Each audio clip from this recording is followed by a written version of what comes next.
چەندین ساڵە کە سوکاری شەهیدان و ئەنفالکراوان بە ئومێدی ئەوەن لە تۆڵەی کە سوکارەکانیان جاش و مستەشارەکان ئەوانەی هاوکاری بەعز بوون لە ئەنفال و کوشتن و ماڵوێرانکردنی هەزاران خێزانی کورد بدرێن بە دادگا و سزای تون بدرێن.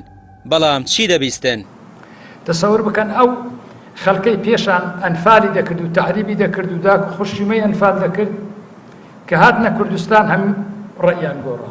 زۆریش لەو قیادانەی کە کاتی خۆی قیادەی ئەو نەهامەتی سەر کوردستانیان دەکرد ئێستاش لە هەولێرن. ئێستا پەشیمانن، دەزانن کورد چییە، پارتی چییە، سەرۆک بارزانی چییە. ئەم بەرپرسەی حیزبی دەسەڵات باشکرا دەڵێت ئەو کەسانەی سەرکردایەتی جینۆسایدی کوردیان کردووە لە هەولێرن، لە بری دادگاییکردنیان لە هەولێر بۆ خۆیان ڕادەبێرن و بە جۆرێک لە جۆرەکانیش پاساویان بۆ دەهێنێتەوە و دەڵێت پەشیمانن. چاودێرێکی سیاسی دەڵێت ئەو بەرپرسانە زۆر ڕووقایمن و ئەوەی وتراوە گەورەترین سوکاتیە بە خوێنی شەهیدان و ئەنفالکراوان. داڵدەدانیان لای حیزبە دەسەڵاتدارەکان هیچ پاساوێک هەڵناگرێت و پێویستە کە سوکاری شەهیدان لە ڕۆژی دەنگداندا ئەو سوکاتیان لەبیر بێت و سزای توندیان بدەن. یاسا پێشێل دەکرێەوە بەداخەوە دەسەڵاتی دادوەری سربەخۆ نییە و دەسەڵات خۆی دادوەری گشتی و دادوەرەکان و زۆرێک لەوانە خۆی دایانێ و خۆشی بڕیاریان بۆدا ئەوە کارەساتەکێ. هەر ئەوە بەس نییە بڵێن هەڵە بووین.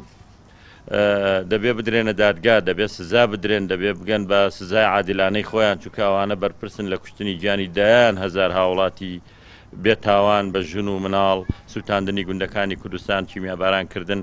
بەس بەداخەوە بەرپرسانەی ئێمە ئەوەندە بێباکن لە پێناوی مانەوەی خۆیانە، لە پێناوی دوو دەنگی زیاد، لە پێناوی بەدەستێنانی ئافرینێک، لە پێناوی دەستێنانی سەرەت و سامان و پارەیەک، چاویان لە هەموو ئەمانە پۆشی ئەو ڕابردویان لەبیر چۆوە کوردستانیان کردە هێلانە و پەنایەک بۆ داڵدەدانی ئەو تاوانبارانەی کە دەبوو ئێستا لە زیندانەکان بن.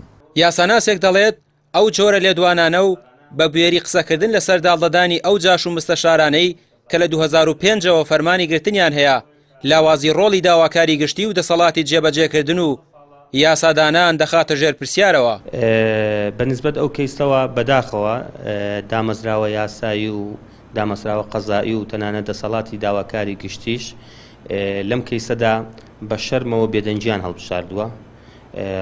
ڕۆڵی تەماشاکەرە بینن لە باتیەوەی ڕۆڵی یەکلاکەرەوە ببینن و بەنسبەت ئەو لێدوانە چاوقایم و وەک ئەڵێی بێشەرمانەی کە لەلایەن هەندێ بەرپرسی هێزێکی سیاسیەوە سەبارەت بە لەخۆگرتن و داڵدەدانی ئەنفالچیەکان، ئەوە بەڕاستی بێشەرمیەکی گەورەیە لەم کاتەیە کە تۆ لە سەروبەندی دەنگدان و ئینتخاباتە داوا لە کەسوکاری قوربانیانەکەی، داوا لە کەسوکاری ئەنفالەکانەکەی کە دەنگت پێ بدەن و کاندید دەنگ بە کاندیدەکان بدەن، کاندیدی حیزبەکەتن لە هەمان کاتدا بە بێشەرمانە بڵێیت ئەنفالچیەکان جاش و مستەشارەکان لە لای ئێمەن و داڵدەمان داون.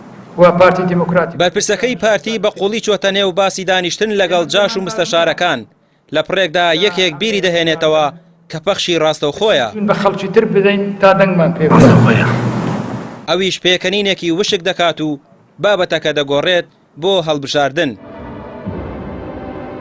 هێنانە پێشەوەی باسی جاش و مستەشارەکان و ئەوەی باسکرا ئەوە دەگەێنێت کە دەسەڵاتی کوردی لە پێناو خۆی و بەرژەوەندیەکانی تەنانەت داڵدەی ئەو کەسانەیش دەدات کە گەلەکەیان جینۆساید کردووە.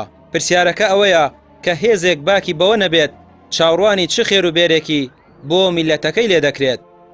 ڕامیا عوسمان، کەناڵی پەیام، سلێمانی.